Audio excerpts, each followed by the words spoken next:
Hello everyone, अस्सलाम वालेकुम। Welcome back to my channel. आज की वीडियो में मैं आप सबके लिए लाई हूँ मिलादुन नबी स्पेशल रेसिपीज का कॉम्बो, जिसमें आप देखेंगे बहुत ही ज्यादा क्रिस्पी और खस्ता चोबे की पूरियों की रेसिपी। इसके साथ हम बनाएंगे बेहद क्रीमी और खुशबूदार चावल और खोए की खीर। इसी वीडियो में मैंने क्रिस्पी और खस्ता पूरन की पूरियों की रेसिपी भी शेयर की है। और फाइनली इस वीडियो में आप देखेंगे बावर्ची स्टाइल हैदराबादी शादियों वाली कद्दू की खीर की रेसिपी। रेसिपीज पसंद आए तो लाइक जरूर कीजिएगा। तो चलिए सबसे पहले चोबे की पूरियों की रेसिपी स्टार्ट करते हैं। यहाँ पर मैंने 4 कप यानी 400 ग्राम सूखे नारियल यानी खोपरे को ग्रेट करके रख लिया है। इस तरह से हम थोड़ा सा मोटा ही ग्रेट करेंगे। अब खोपरे में हम हमारे चॉइस के नट्स ऐड करेंगे। यहाँ पर मैं 3 टेबलस्पून कटे हुए बादाम, 3 टेबलस्पून कटे हुए पिस्ते और 3 टेबलस्पून कटे हुए काजू ऐड करूंगी। आप चाहें तो किशमिश, चिरौंजी जो भी आपकी फैमिली की पसंद हो उसके हिसाब से ऐड कर सकते हैं। नेक्स्ट मैं इसमें 1 कप शक्कर ऐड करूंगी। शक्कर की क्वांटिटी आप अपने हिसाब से थोड़ी सी कम या ज्यादा कर सकते हैं। अब शक्कर को हम कंप्लीटली चोबे में मिक्स कर लेंगे इस तरह से। फॉर सम रीजन अगर आप व्हाइट शुगर अवॉइड करना चाहते हैं तो आप शक्कर की बजाय इसमें गुड़ का पाउडर भी ऐड कर सकते हैं, जो कि इजीली मार्केट में अवेलेबल है। चोबे की पूरियों को आप ताजे ग्रेटेड नारियल से भी बना सकते हैं। उसकी रेसिपी भी मैंने प्रीवियसली मेरे चैनल पर अपलोड की है। चोबा हमारा बिल्कुल तैयार है। चलिए अब हम पूरी का डो प्रिपेयर करते हैं। नेक्स्ट हम पूरी का डो प्रिपेयर करेंगे, जिसके लिए एक बर्तन में मैं ऐड करूंगी 4 कप मैदा। अब मैं इसमें ऐड करूंगी 1 कप रवा यानी सूजी। इससे हमारी पूरियों में बहुत अच्छा सा क्रंच आएगा। 1.5 टीस्पून नमक मैं इसमें ऐड करूंगी, जिससे हमारे पूरियों का टेस्ट बैलेंस होगा। अब हम ड्राई इंग्रेडिएंट्स को हाथों की मदद से कंप्लीटली मिक्स कर लेंगे। इतने आटे में आप अबाउट 25 से 30 पूरियां आराम से बनाकर रेडी कर सकते हैं। नेक्स्ट हम इसमें 1 कप मेल्ट किया हुआ असली घी ऐड करेंगे। असली घी ऐड करने से हमारी पूरियां बहुत खस्ता बनेंगी। अब असली घी के साथ हम आटे को अच्छी तरह से इस तरह से रब करते हुए मिक्स करेंगे। आटे में घी की क्वांटिटी बिल्कुल सही होना बहुत ज्यादा जरूरी है, अदरवाइज आपकी पूरियां खस्ता नहीं बनेंगी। और अगर बहुत ज्यादा घी भी हम ऐड कर देंगे तो पूरियां हमारी तेल में टूट सकती हैं। इस तरह से रब करते हुए आप मिक्स करते जाएंगे तो हमारी पूरियां बहुत ज्यादा खस्ता बनेंगी। जब आप हाथों के बीच में थोड़ा सा आटा लेके प्रेस करें तो इस तरह से एक जगह आना चाहिए। इसका मतलब इंग्रेडिएंट्स आपने बिल्कुल परफेक्ट क्वांटिटी में ऐड किए हैं। अब हम इसमें थोड़ा थोड़ा गर्म पानी ऐड करेंगे। बहुत ज्यादा गर्म पानी हमें ऐड नहीं करना है, हल्का सा गर्म पानी होना चाहिए। इस तरह से हम थोड़ा थोड़ा पानी ऐड करेंगे और आटे को मिक्स करते जाएंगे। एक साथ बहुत ज्यादा पानी आप इसमें ऐड मत कर दीजिए, क्योंकि आटा हमें मीडियम कंसिस्टेंसी का प्रिपेयर करना है। बहुत ज्यादा सॉफ्ट भी नहीं होना चाहिए डो और बहुत ज्यादा हार्ड भी नहीं होना चाहिए। थोड़ा सा गर्म पानी ऐड करने से रवा अच्छी तरह से फूलेगा डो में। आटे को मैंने परफेक्टली गूंद लिया है, बिल्कुल मीडियम सी कंसिस्टेंसी में है। देखिए, बहुत ज्यादा सॉफ्ट भी नहीं और बहुत ज्यादा हार्ड भी नहीं। थोड़ा सा घी या तेल हम इस तरह से रब कर देंगे आटे के ऊपर और इसे कवर करके अबाउट आधे घंटे के लिए रेस्ट करने रख देंगे। मैंने यहाँ पर क्लिंग रैप लगाकर आटे को रेस्ट करने रख दिया है। पूरी का डो बहुत अच्छी तरह से रेस्ट हो चुका है। अब हम इसका क्लिंग रैप ओपन कर देंगे। अबाउट 1 से 2 मिनट और हम इसे अच्छी तरह से गूंद लेंगे। रवा फूलने के बाद हमारा डो बिल्कुल परफेक्ट कंसिस्टेंसी में आ जाएगा। बहुत आसानी के साथ आप पूरियां इसके बेल सकेंगे। अब आटे के हम इस तरह से बिल्कुल छोटे छोटे बॉल्स बना लेंगे। आपको जिस भी साइज की पूरी बनाना हो आप उस साइज के इस तरह से छोटे छोटे पेड़े बनाकर रख लीजिए। हाथों के बीच में हम सारे पेड़ों को स्मूदन आउट कर लेंगे और बेलने से पहले अच्छी तरह से इन्हें राउंड कर लेंगे। गिरदे और बेलन को यानी तख्ते और बेलन को हम थोड़ा सा घी या तेल लगा देंगे। अब एक एक करके हम सारी पूरियों को इस तरह से रोल करेंगे। बिल्कुल पतला सा आपको बेलना है पूरी को, जिस तरह से आप चपाती बनाते हैं। ज्यादा थिक भी रखेंगे अगर आप पूरी तो वो अच्छी तरह से क्रंची नहीं होगी फ्राई होने के बाद। अगर आपको इस तरह से पूरी बेलना डिफिकल्ट लग रहा है तो थोड़ा सा ड्राई आटा यानी खुश्की आप लगाकर उसे रोल कर सकते हैं। पूरियों का साइज आप अपने हिसाब से छोटा या बड़ा रख सकते हैं, it's completely up to you. Next मैं इसमें 1.5 टेबल स्पून चोभा ऐड करूंगी। चोभे की क्वांटिटी आप अपने हिसाब से और पूरी के साइज के हिसाब से कम या ज्यादा कर सकते हैं। अब पूरी के बॉर्डर्स पे हम इस तरह से थोड़ा सा पानी लगा देंगे। इससे हमारी पूरियां सील करने में बहुत ज्यादा आसानी होगी। याद रखिए चोभे की क्वांटिटी आपको पूरी के साइज के हिसाब से ऐड करना है। अब हम पूरी को अच्छी तरह से सील कर देंगे। इस तरह से पहले मैं फिंगर्स की मदद से प्रेस करूंगी ऊपर।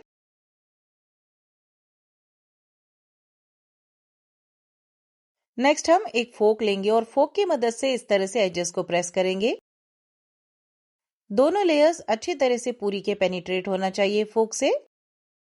इस तरह से हमारी पूरी पर अच्छा सा डिजाइन भी बन जाएगा और आपकी पूरियां फ्राई होते वक्त बिल्कुल भी तेल में खुलेंगी नहीं। इस तरह से हम दूसरे साइड से भी फोक से प्रेस कर देंगे। इसी तरह से हम एक एक करके सारे पूरियों को रेडी करके रख लेंगे। चोभे की पूरियों को फ्राई करने के लिए मैंने यहाँ पर तेल गरम कर लिया है। तेल हमें मीडियम हॉट रखना है, बहुत ज्यादा गरम नहीं होना चाहिए ये। तेल जब थोड़ा सा गरम हो जाए उस पॉइंट पर हम एक एक करके पूरियों को इसमें ड्रॉप करेंगे। आटे में परफेक्टली इंग्रेडिएंट्स ऐड करने के अलावा फ्राई करने का तरीका भी बहुत ज्यादा इंपॉर्टेंट है ताकि हमारी पूरियां बहुत ज्यादा क्रिस्पी बने। याद रखिए बहुत ज्यादा गरम तेल में अगर आप पूरियां फ्राई करेंगे तो उन पर ऊपर से कलर आ जाएगा बट अंदर से वो कच्ची रहेंगी। मीडियम हॉट ऑयल में इनिशियली सारी पूरियां ऐड करने के बाद हम फ्लेम लो कर देंगे और पूरियां फूलने तक बिल्कुल भी इनके साइड्स चेंज नहीं करेंगे। अच्छा, अगर आप मेरे चैनल पर नए हैं तो मेरे चैनल को सब्सक्राइब कर लीजिए, मेरे वीडियो को लाइक कर लीजिए और अपने फ्रेंड्स और फैमिली के साथ शेयर कीजिए।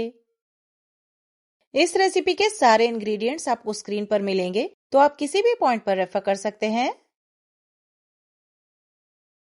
एक बैच पूरियों का फ्राई करने आपको आराम से 10 से 15 मिनट लगेंगे।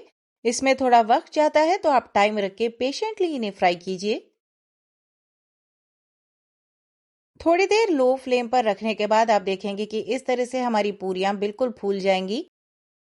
इस पॉइंट पर जेंटली हम पूरियों को फ्लिप कर देंगे।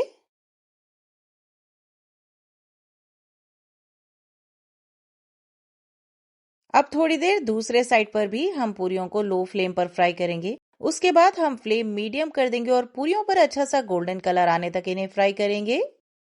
थोड़ी थोड़ी देर से हमें इनके साइड्स फ्लिप करते जाना है।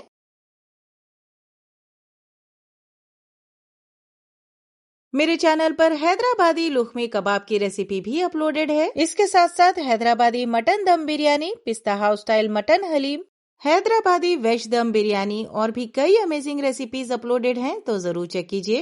आई एम श्योर आपको सारे रेसिपीज बहुत ज्यादा पसंद आएंगे। याद रखिए पूरियां फ्राई करते वक्त आप तेल बहुत ज्यादा कम मत रखिए, अदरवाइज पूरियों पर आपके इवन सा कलर नहीं आएगा और बिल्कुल भी अच्छी फ्राई नहीं होंगी। देखिए थोड़ी देर फ्लिप करते हुए फ्राई करने के बाद कितना अच्छा कलर आया है हमारे पूरियों पर। बिल्कुल इसी तरह से आपको भी गोल्डन ब्राउन फ्राई करना है। चोभे की पूरियों को अगर आप बिल्कुल ड्राई स्टोर करेंगे तो आराम से आप इन्हें 2 हफ्ते तक एंजॉय कर सकेंगे। हमारी चोभे की पूरियां बिल्कुल परफेक्टली फ्राई हो चुकी हैं। अब हम इन्हें निकालकर किसी सूखी छन्नी में रखेंगे ताकि सारा एक्सेस ऑयल ड्रेन हो जाए।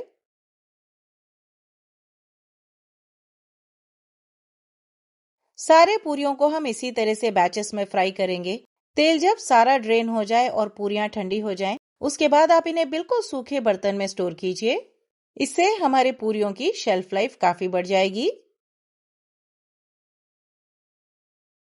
नेक्स्ट हम बनाएंगे पूरन यानी दाल की पूरियों की रेसिपी। इसकी भी मैंने डिटेल्ड रेसिपी शेयर की है यहाँ पर मैंने 2 कप चने की दाल को अच्छी तरह से 3 से 4 बार वॉश करने के बाद सोक करके रख लिया था। अबाउट 1 घंटे के लिए हमने इसे सोक किया है। अब ये चने की दाल को हम एक प्रेशर कुकर में ऐड करेंगे। 3 कप पानी मैंने इसमें ऐड किया है, या फिर आपको इसमें इतना पानी ऐड करना है जिससे सारी चने की दाल डिप हो जाए। बहुत ज्यादा पानी आप इसमें ऐड मत कीजिए, अदरवाइज भूनते वक्त हमें बहुत ज्यादा टाइम लगेगा। अब हम प्रेशर कुकर का लिड लगाकर अबाउट 4 से 5 विजिल्स देकर इसे अच्छी तरह से गला लेंगे। नेक्स्ट हम पूरी का डो प्रिपेयर करेंगे, जिसके लिए एक बर्तन में मैं ऐड करूंगी 4 कप मैदा। अब मैं इसमें ऐड करूंगी 1 कप रवा यानी सूजी। इससे हमारी पूरियों में बहुत अच्छा सा क्रंच आएगा। 1.5 टीस्पून नमक मैं इसमें ऐड करूंगी, जिससे हमारे पूरियों का टेस्ट बैलेंस होगा। अब हम ड्राई इंग्रेडिएंट्स को हाथों की मदद से कंप्लीटली मिक्स कर लेंगे। इतने आटे में आप अबाउट 25 से 30 पूरियां आराम से बनाकर रेडी कर सकते हैं। नेक्स्ट हम इसमें 1 कप मेल्ट किया हुआ असली घी ऐड करेंगे। असली घी ऐड करने से हमारी पूरियां बहुत खस्ता बनेंगी। अब असली घी के साथ हम आटे को अच्छी तरह से इस तरह से रब करते हुए मिक्स करेंगे। आटे में घी की क्वांटिटी बिल्कुल सही होना बहुत ज्यादा जरूरी है, अदरवाइज आपकी पूरियां खस्ता नहीं बनेंगी। और अगर बहुत ज्यादा घी भी हम ऐड कर देंगे तो पूरियां हमारी तेल में टूट सकती हैं। इस तरह से रब करते हुए आप मिक्स करते जाएंगे तो हमारी पूरियां बहुत ज्यादा खस्ता बनेंगी। जब आप हाथों के बीच में थोड़ा सा आटा लेके प्रेस करें तो इस तरह से एक जगह आना चाहिए। इसका मतलब इंग्रेडिएंट्स आपने बिल्कुल परफेक्ट क्वांटिटी में ऐड किए हैं। अब हम इसमें थोड़ा थोड़ा गर्म पानी ऐड करेंगे। बहुत ज्यादा गर्म पानी हमें ऐड नहीं करना है, हल्का सा गर्म पानी होना चाहिए। इस तरह से हम थोड़ा थोड़ा पानी ऐड करेंगे और आटे को मिक्स करते जाएंगे। एक साथ बहुत ज्यादा पानी आप इसमें ऐड मत कर दीजिए, क्योंकि आटा हमें मीडियम कंसिस्टेंसी का प्रिपेयर करना है। बहुत ज्यादा सॉफ्ट भी नहीं होना चाहिए डो और बहुत ज्यादा हार्ड भी नहीं होना चाहिए। थोड़ा सा गर्म पानी ऐड करने से रवा अच्छी तरह से फूलेगा डो में। आटे को मैंने परफेक्टली गूंद लिया है, बिल्कुल मीडियम सी कंसिस्टेंसी में है। देखिए, बहुत ज्यादा सॉफ्ट भी नहीं और बहुत ज्यादा हार्ड भी नहीं। थोड़ा सा घी या तेल हम इस तरह से रब कर देंगे आटे के ऊपर और इसे कवर करके अबाउट आधे घंटे के लिए रेस्ट करने रख देंगे। मैंने यहाँ पर क्लिंग रैप लगाकर आटे को रेस्ट करने रख दिया है। दाल हमारी प्रेशर कुक हो चुकी है। सारी स्टीम निकलने के बाद हम लिड ओपन कर देंगे। देखिए, बिल्कुल परफेक्टली हमारी दाल गल चुकी है। इस तरह से बिल्कुल परफेक्टली गलना चाहिए दाल, तभी हमें मैश करने में बहुत आसानी होगी। अब हम इसे अच्छी तरह से मैश कर लेंगे जब तक कि ये सॉफ्ट ना हो जाए। आप चाहें तो चने की दाल को विदाउट प्रेशर कुकर भी गला सकते हैं, बट उसमें आपको थोड़ा सा टाइम लगेगा। अच्छा, अगर आप मेरे चैनल पर नए हैं तो मेरे चैनल को सब्सक्राइब कर लीजिए, मेरे वीडियो को लाइक कर लीजिए और अपने फ्रेंड्स और फैमिली के साथ शेयर कीजिए। देखिए, यहाँ पर मैंने पूरन को अच्छी तरह से मैश कर लिया है।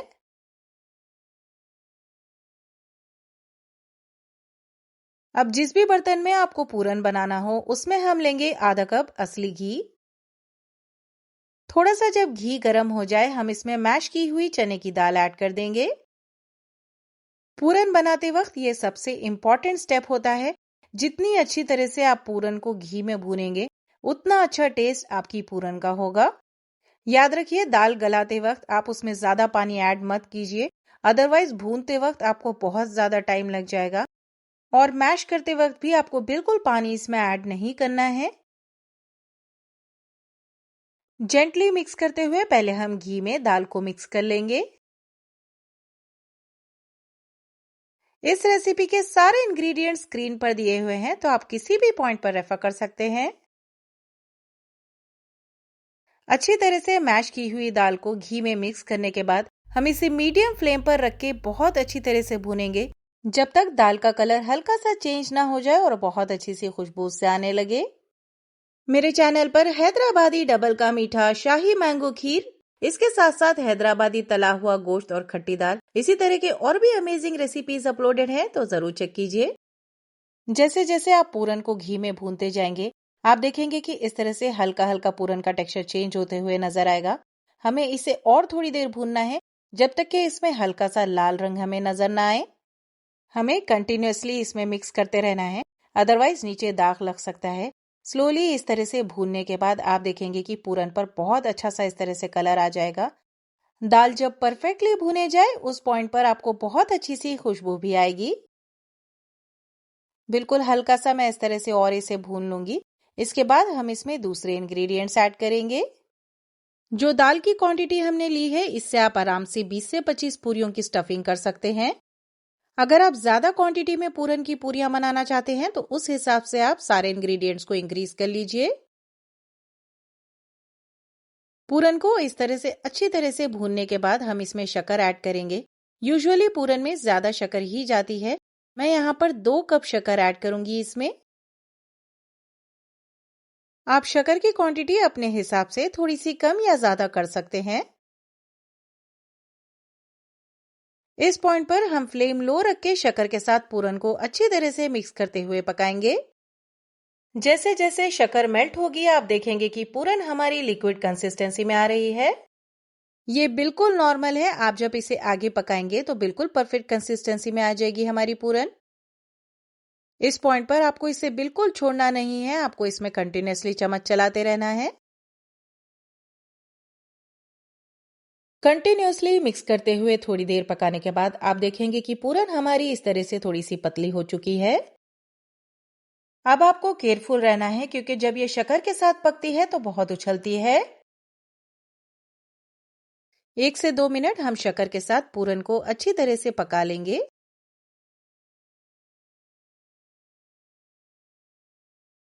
बीच बीच में हम इसमें चम्मच चलाते रहेंगे और जब इस तरह से शक्कर के साथ पूरन अच्छी तरह से पक जाए इस पॉइंट पर हम इसमें इलायची पाउडर ऐड करेंगे। आधे टीस्पून से थोड़ा सा ज्यादा इलायची पाउडर मैं इसमें ऐड करूंगी। 1 पिंच ऑरेंज फूड कलर मैं ऐड करूंगी। इससे हमारी पूरन में बहुत अच्छा सा कलर आएगा। ये बिल्कुल ऑप्शनल है। आप चाहे तो स्किप कर सकते हैं। अब हम इलायची पाउडर और ऑरेंज फूड कलर को अच्छी तरह से पूरन में मिक्स कर लेंगे। अगर आपको पूरन ज्यादा मीठी पसंद है तो इस पॉइंट पर आप मिठास एडजस्ट कर सकते हैं अपने हिसाब से। अब हम पूरन में थोड़ा सा दूध ऐड करके पकाएंगे जिससे हमारी पूरन और भी ज्यादा रिच और डिलीशियस हो जाएगी। आधा कप दूध मैं इसमें ऐड करूंगी और अच्छी तरह से हम इसे मिक्स करके पकाएंगे। दूध को अच्छी तरह से मिक्स करते हुए पकाने के बाद हम कंटिन्यूअसली इसमें चम्मच चलाते रहेंगे।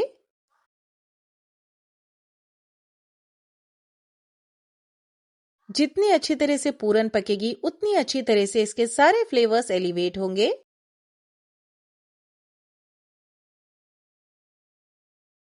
पूरन को आप किसी खुले बर्तन में बनाइए क्योंकि ये काफी ज्यादा उछलती है।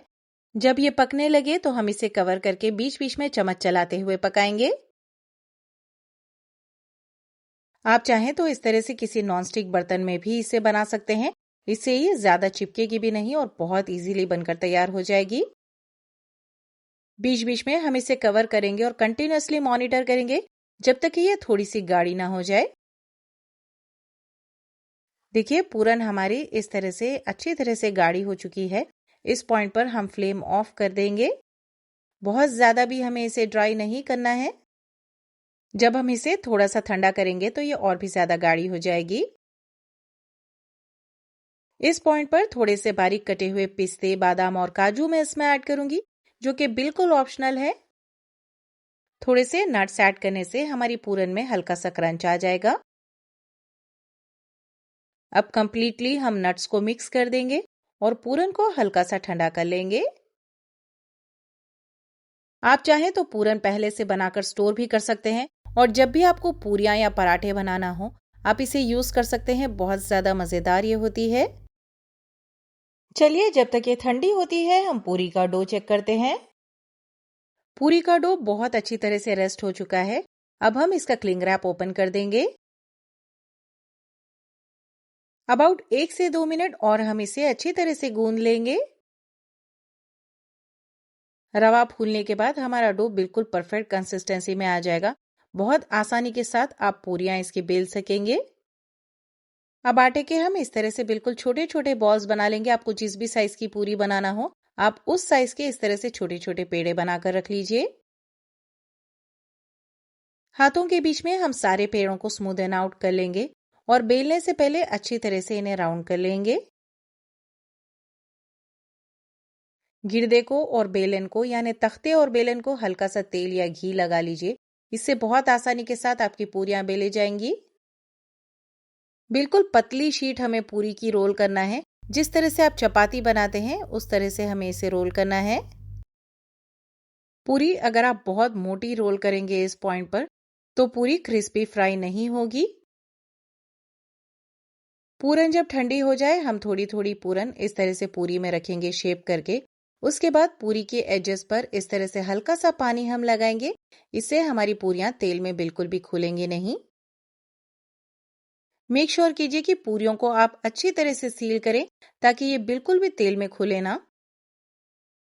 पहले आप हाथों की मदद से अच्छी तरह से इन्हें प्रेस कर दीजिए।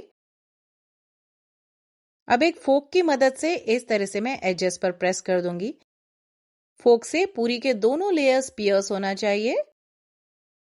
इस तरह से जब हम फोक से पियर्स करके डिजाइन दे देंगे तो हमारी पूरी बिल्कुल भी तेल में खुलेगी नहीं।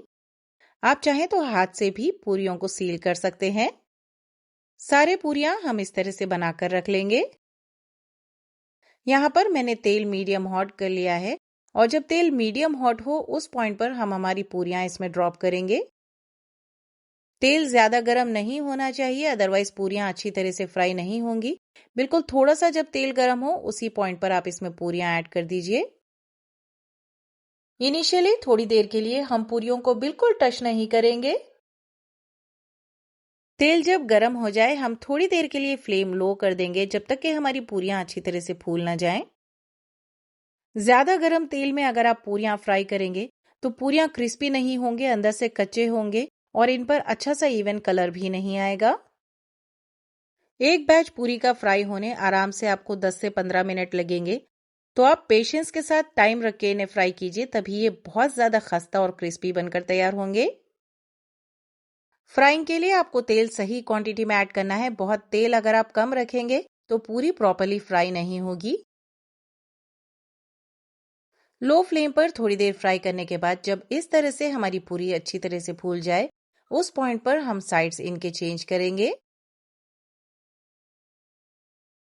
थोड़ी देर दूसरे साइड भी लो फ्लेम पर फ्राई करने के बाद हम फ्लेम मीडियम कर देंगे और दोनों साइड फ्लिप करते हुए पूरियों को फ्राई करेंगे जब तक कि इन पर अच्छा सा कलर ना आ जाए। मिलादुन नबी के मौके पर काफी घरों में चावल की खीर के साथ चोबे की और पूरन की पूरियां बनाई जाती हैं और इन्हें फैमिली, फ्रेंड्स और नेबर्स के साथ एंजॉय किया जाता है। दोनों साइड्स फ्लिप करते हुए फ्राई करने के बाद देखिए बहुत अच्छा सा कलर आ चुका है पूरियों पर। इस पॉइंट पर हम इन्हें निकालकर किसी सूखी छन्नी में रख लेंगे ताकि सारा एक्सेस ऑयल इनका ड्रेन हो जाए। चोबे की और पूरन की पूरियों के साथ जनरली चावल की खीर बनाई जाती है। इसके अलावा आप हैदराबादी कद्दू की खीर के साथ भी ये पूरियां एंजॉय कर सकते हैं। दोनों भी खीर के रेसिपीज आगे आप इस वीडियो में देखेंगे। इसी तरह से बैचेस में हम सारी पूरियां ऐड करके फ्राई करके निकालेंगे। चलिए अब पूरियों के साथ हम बनाएंगे बेहद मजेदार बावर्ची स्टाइल चावल और खोए की खीर। 3/4 कप यानी 3/4 कप बासमती राइस को अच्छी तरह से वॉश करके मैंने थोड़ी देर के लिए सोक करके रख लिया है। 1 कप खोए को थोड़े से दूध में हम मिक्स करके रख लेंगे। अब भीगे हुए चावल का पानी डिस्कार्ड करके हम इसे एक ग्राइंडिंग जार में ऐड कर देंगे। चावल को अच्छी तरह से ग्राइंड करने के लिए हम इसमें 1 कप दूध ऐड करेंगे। अब ग्राइंडिंग जार का लिड लगाकर हम इसे ग्राइंड करके साइड पर रख लेंगे। हल्का सा दरदरा यह होना चाहिए। चावल और खोए की खीर बनाने के लिए एक खुले बर्तन में मैं 2 लीटर दूध ऐड करूंगी और दूध में एक बॉयल आने तक हम इसे पका लेंगे। दूध में एक बॉयल आ चुका है। अब हम अच्छी तरह से इसे मिक्स करके फ्लेम लो कर देंगे और 10 से 15 मिनट के लिए हम इसे लो फ्लेम पर पकाएंगे ताकि दूध अच्छा सा गाढ़ा हो जाए।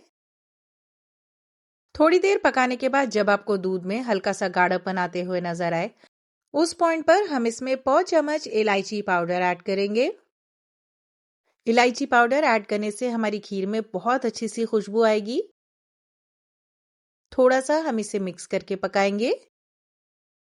अब जो बासमती राइस हमने दूध के साथ ग्राइंड करके रखा था, वो स्लोली हम खीर में ऐड करेंगे। एक हाथ से हम स्लोली चावल का पेस्ट ऐड करेंगे और एक हाथ से चम्मच चलाते रहेंगे ताकि चावल के लम्स ना बने। ये बहुत इंपॉर्टेंट स्टेप होता है चावल की खीर बनाते वक्त। आपको इसमें कंटिन्यूअसली चम्मच चलाते रहना है। अब जो बचा हुआ पिसा हुआ राइस ग्राइंडिंग जार में है, वो भी मैं स्लोली इसमें ऐड कर दूंगी। याद रखिए, चावल का जब आप पेस्ट बना रहे हो तो आपको बिल्कुल उसे बारीक ग्राइंड नहीं करना है। इस तरह से हल्का सा टेक्सचर होना चाहिए चावल में। अब खीर में हम तब तक चम्मच चलाते रहेंगे जब तक चावल थोड़ा सा फूल ना जाए और खीर आपको गाढ़ी होती हुई नजर ना आए। जब तक खीर गाढ़ी होती हुई आपको नजर ना आए, तब तक आपको इसे छोड़कर हटना नहीं है। कंटिन्यूअसली आपको खीर में चम्मच चलाते रहना है। जब आपको खीर में इस तरह से हल्की सी थिकनेस नजर आए, उस पॉइंट पर हम इसमें शक्कर ऐड करेंगे। 1.5 कप यानी 1.5 कप शक्कर हम इसमें ऐड करेंगे। शक्कर की क्वांटिटी आप अपने टेस्ट के हिसाब से थोड़ी सी कम या ज्यादा कर सकते हैं। अब हम खीर को अच्छी तरह से मिक्स करते हुए पकाएंगे ताकि शक्कर सारी हल हो जाए। खीर को हम लो फ्लेम पर बीच बीच में इस तरह से मिक्स करते हुए पकाते रहेंगे और साइड्स को स्क्रैप करके भी आप सारी मलाई खीर में ऐड करते जाइए। इससे हमारी खीर बहुत ज्यादा रिच और क्रीमी बनकर तैयार होगी। खीर को आपको अनअटेंडेड नहीं छोड़ना है, अदरवाइज नीचे दाग लग सकता है। 5 से 10 मिनट शक्कर ऐड करके हमने अच्छी तरह से खीर को पका लिया है। इस पॉइंट पर हम इसमें खोया ऐड करेंगे।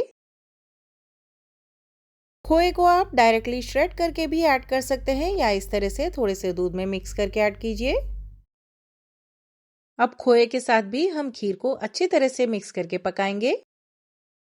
खोया ऐड करने से खीर में और भी ज्यादा गाढ़ापन आ जाएगा। अगर किसी वजह से आपके पास खोया अवेलेबल नहीं है, तो 100 ग्राम थिक फ्रेश क्रीम को आप अच्छी तरह से मिक्स करके इसमें ऐड कर सकते हैं। इससे आपकी खीर में बहुत अच्छी सी थिकनेस आ जाएगी। खोए को कंप्लीटली खीर में मिक्स करने के बाद हम थोड़ी देर और इसे पकाएंगे।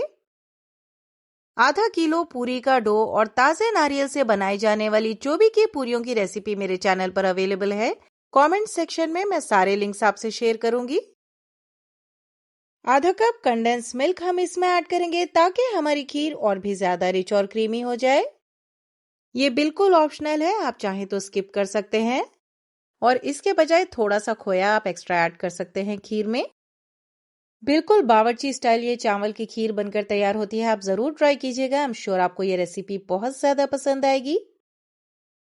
किसी भी दावत में अगर आप कोई स्पेशल डेजर्ट बनाना चाहते हो तो ये खीर परफेक्ट ऑप्शन है। इसके साथ साथ पूरन और चोबे की पूरियों के साथ तो इसका अमेजिंग कॉम्बिनेशन है। देखिए, खीर हमारी अच्छी तरह से गाढ़ी हो चुकी है। ठंडी होने के बाद ये और ज्यादा गाढ़ी हो जाएगी, इसीलिए इसी पॉइंट पर हम फ्लेम ऑफ कर देंगे और थोड़ा सा खीर को ठंडा होने देंगे। खीर हमारी ठंडी हो चुकी है। देखिए कितनी गाढ़ी, क्रीमी और रिच हो चुकी है ये।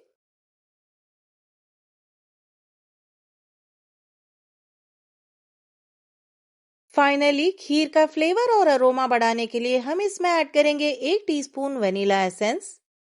इसके साथ साथ 1 टेबलस्पून रोज वाटर यानी गुलाब का अर्क हम इसमें ऐड करेंगे। इससे हमारी खीर की खुशबू और फ्लेवर दुगना हो जाएगा। अच्छी तरह से वेनिला एसेंस और रोज वाटर को हम खीर में मिक्स कर देंगे। बर्तन के साइड्स को आप अच्छी तरह से स्क्रैप करके सारी मलाई को खीर में ऐड कर दीजिए। अब खीर में हम फाइनली चॉप्ड नट्स ऐड करेंगे।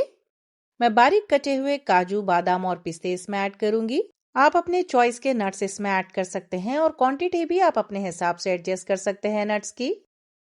अब खीर को हम 3 से 4 घंटों के लिए फ्रिज में अच्छी तरह से चिल कर लेंगे सर्व करने से पहले। अच्छी तरह से ठंडी होगी खीर तो इसके सारे फ्लेवर्स एलिवेट होंगे और खस्ता पूरियों के साथ तो इसका अमेजिंग कॉम्बिनेशन होता है। फाइनली हम बनाएंगे हैदराबादी शादियों वाली कद्दू की खीर जो बिल्कुल बावर्ची स्टाइल बनेगी। यहाँ पर मैंने 350 ग्राम कद्दू यानी लौकी को ग्रेट करके रख लिया है। आधा कप साबूदाने को मैंने अबाउट 1 घंटे के लिए सोक करके रख लिया था।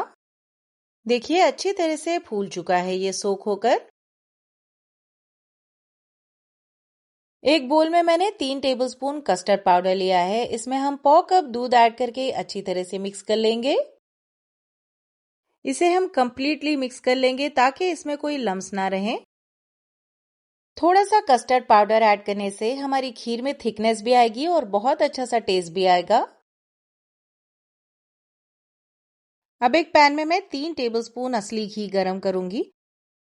अब इसमें हम हमारा ग्रेटेड कद्दू ऐड करके थोड़ी देर इसे भूनेंगे। कद्दू को हमें घी में तब तक भूनना है जब तक हल्का सा इसका कलर चेंज ना हो जाए। इस तरह से कद्दू को असली घी में भूनने से बहुत अच्छा सा टेस्ट और टेक्सचर आता है हमारी खीर में। कंटिन्यूसली भूनते हुए जब आपको हल्का सा लाल रंग आते हुए नजर आए कद्दू पर, उस पॉइंट तक हमें इसे भूनना है। इस तरह से जब हम कद्दू को असली घी में भूनेंगे तो हमें इसे बिल्कुल भी अलग से गलाने की जरूरत नहीं है। शादियों में इसी तरह से बावर्ची पहले असली घी में कद्दू को भूनते हैं। इससे बहुत अमेजिंग टेस्ट आता है हमारी कद्दू की खीर में। मीडियम फ्लेम पर कंटिन्यूसली चम्मच चलाने के बाद देखिए हल्का सा लाल रंग आ रहा है हमारे कद्दू पर। बस इस पॉइंट तक ही हम इसे भूनेंगे। कद्दू की खीर बनाने के लिए अब एक बर्तन में हम 2 लीटर दूध ऐड करेंगे।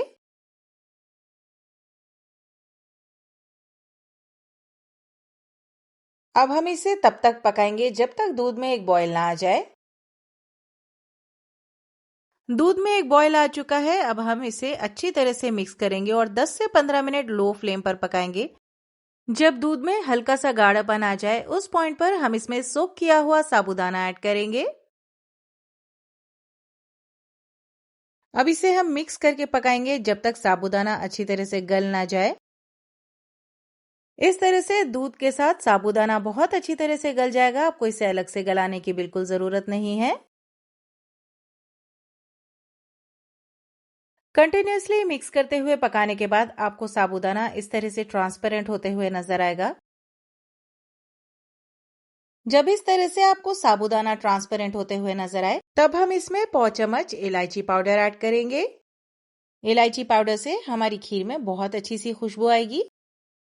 अगर हिस्ट्री की हम बात करें तो कद्दू की खीर रॉयल निजामी किचन से ओरिजिनेट हुई थी। इस रॉयल डेलिकेसी को बनाने के लिए दूध को धीमी अंगारों पर पकाकर रेड्यूस किया जाता था और इसमें घी में भुने हुए कद्दू के साथ साथ जेनरसली खोया और नट्स भी ऐड किए जाते थे। अब आ जाते हैं हम हमारी रेसिपी की तरफ। इलायची ऐड करके थोड़ी देर पकाने के बाद हम इसमें घी में भुना हुआ कद्दू ऐड कर देंगे।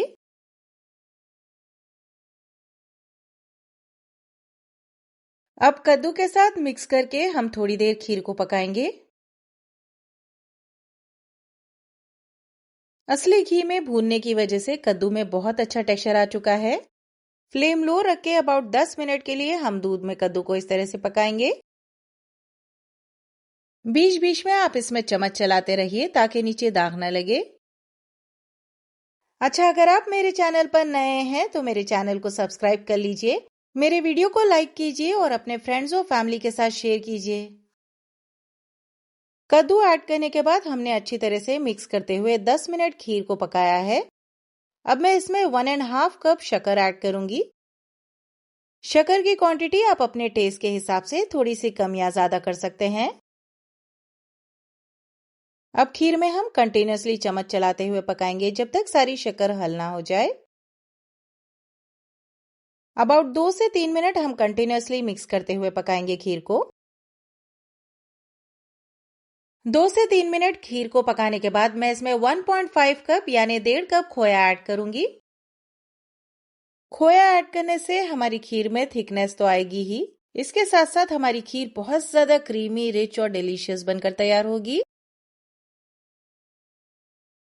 खोया ऐड करके भी हम अच्छी तरह से मिक्स करते हुए खीर को पकाएंगे ताकि ये कंप्लीटली डिसॉल्व हो जाए खीर में।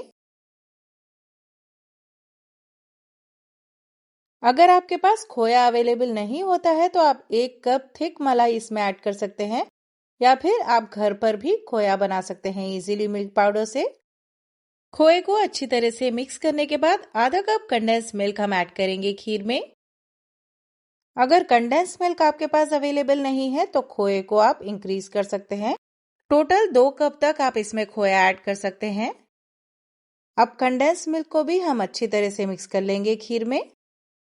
बहुत ज्यादा रिच और क्रीमी हो चुकी है हमारी खीर इस पॉइंट पर। इस रेसिपी के सारे इंग्रेडिएंट्स आपको स्क्रीन पर मिलेंगे, तो आप किसी भी पॉइंट पर रेफर कर सकते हैं। थोड़ा सा ग्रीन फूड कलर मैं इसमें ऐड करूंगी ताकि ये प्रेजेंटेबल लगे। यूजुअली कद्दू की खीर में ये ऐड किया जाता है।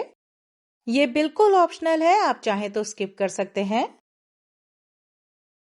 अब खीर को लो फ्लेम पर ही रख के हम कंटिन्यूअसली इसमें चम्मच चलाते रहेंगे। अबाउट 5 से 10 मिनट और हमने अच्छी तरह से खीर को पकाया है। खीर बनाते वक्त बीच बीच में आप बर्तन के साइड्स पर जो मलाई होती है उसे स्क्रैप कीजिए और वापस खीर में ऐड कीजिए। इससे हमारी खीर और भी ज्यादा रिच हो जाएगी। रिसेंटली मैंने मेरे चैनल पर ग्रेवी वाली चिकन 65 हैदराबादी स्ट्रीट स्टाइल मिर्चियां भी शेयर की हैं, तो जरूर चेक कीजिए, आपको सारे रेसिपीज बहुत ज्यादा पसंद आएंगे।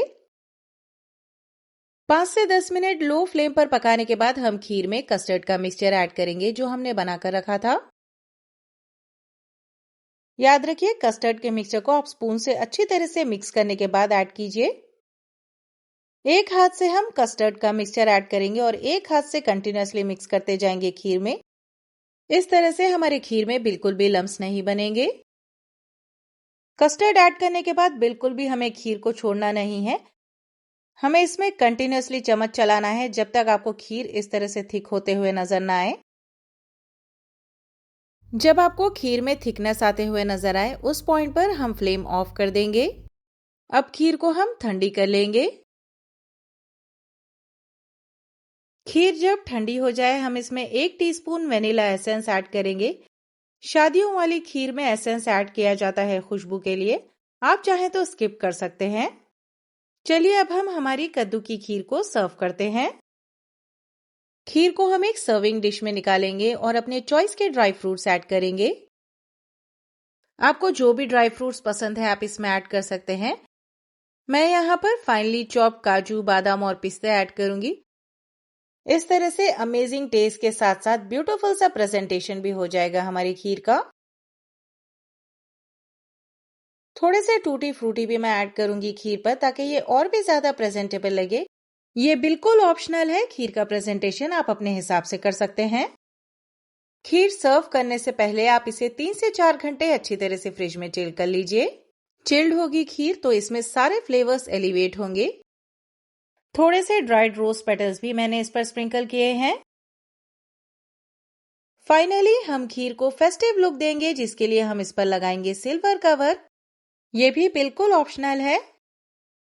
तो आप भी इस मिलादुन्नबी पर ये खस्ता, मजेदार और फ्लेकी चोबे और पूरन की पूरियां बनाइए और इन्हें बावर्ची स्टाइल चावल या कद्दू की खीर के साथ एंजॉय कीजिए। और अगर आपको ये रेसिपीज पसंद आई हैं तो please like, share and subscribe to my channel. Thank you.